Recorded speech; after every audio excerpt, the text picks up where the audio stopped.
All right, y'all. So I've been on Twitter talking about this show for days, right? And I decided, all right, let me get on TikTok and do it. So we just gonna start off with Sherelle. That's a nasty red bitch, okay?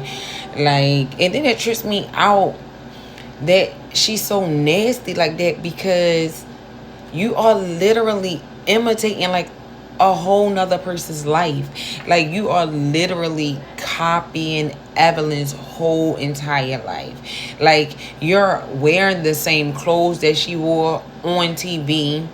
Like you literally scoped this man out for years. You sat on a fucking interview with Carlos King and said how he was like your favorite football player. You was his number one fan since high school, and how like y'all met one time before, and then but you even cheated on your ex-husband with this man, and you sat on this show and you judged Stony, her right here, that one right there. You judged Stony like you knew her personally.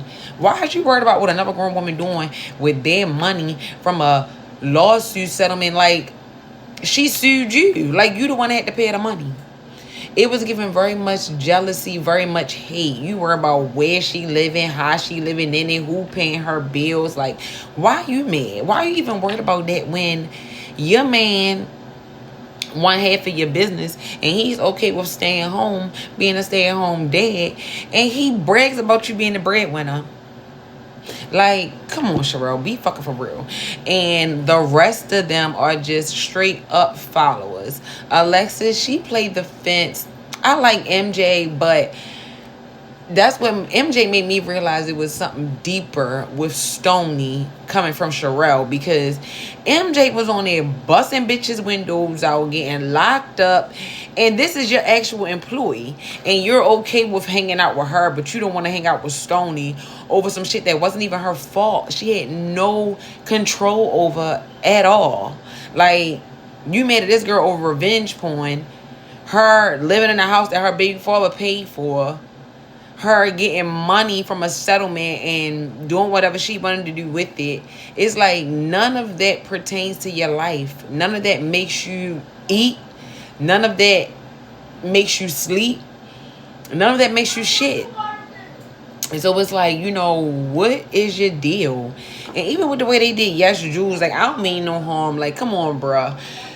Let's call it what it is. She was defending herself. And then, let's be for real, the girl who was even saying whatever she said about Jules, her being a culture vulture, she wasn't even a part of the show.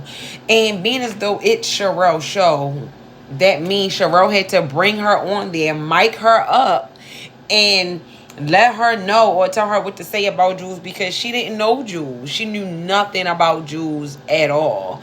Like, you don't know her personally.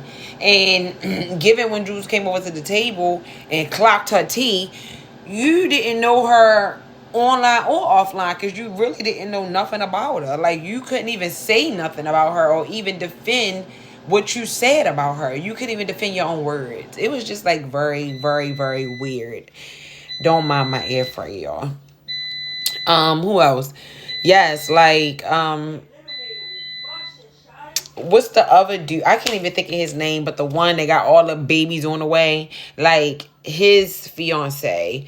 Like, girl, worry about raising that village of kids that don't belong to you, okay? Like, you in everything trying to make everybody seem like the bad person, but you, Sherelle, Ashley, y'all are fucking mean girls. Y'all mean girls and y'all nasty. And I was so glad that Shawty put Sherelle in her fucking place. I was so glad that Shawty even called her a bitch in the midst of the conversation. Because, like, yeah, pipe down. Who do you think you is? Like, you're not Evelyn. I wanted somebody to tell her that so bad. Like, you're not Evelyn, bitch. Because you're not. Like, lady, who do you think you are?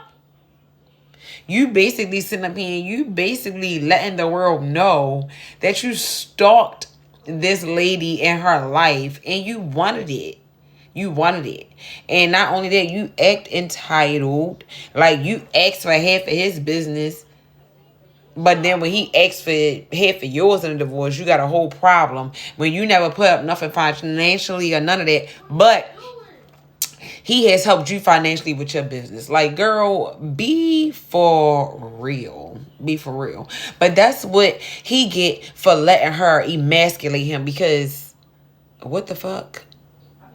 Like, why are you okay with staying home and being a stay-at-home husband and a stay-at-home dad while your wife or your fiance is making all the bread? Like, that don't make sense to me.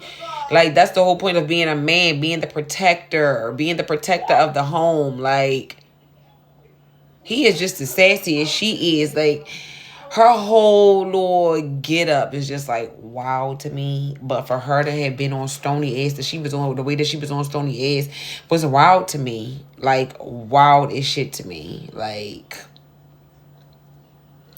the entire show gave Bully Mean Girl, like, grown as over 50 Mean Girl. That's just what it was.